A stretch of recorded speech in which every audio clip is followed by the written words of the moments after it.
Welcome to Kuttimayilu stories.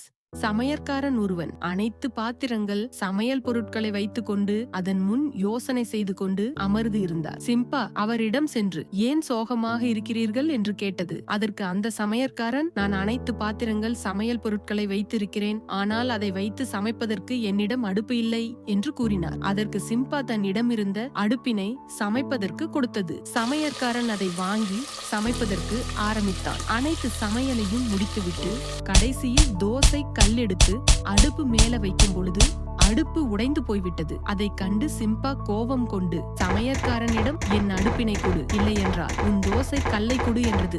சமையற்காரனும் Simba தன்னை அடித்து விடுவான் என்று பயந்து கொண்டு தோசை கல்லை சிம்பாவிடம் கொடுத்து விட்டான். சிம்பாவும் தோசை கல்லை வாங்கி கொண்டு சென்று விட்டது. செல்லும் வழியே என்ன நடந்ததுன்னு அடுத்த ஷார்ட்ஸ்ல பார்க்கலாம். இந்த மாதிரி ஸ்டோரிஸ் கேக்குறதுக்கு குட்டிமயிலு சேனலுக்கு சப்ஸ்கிரைப் பண்ணுங்க.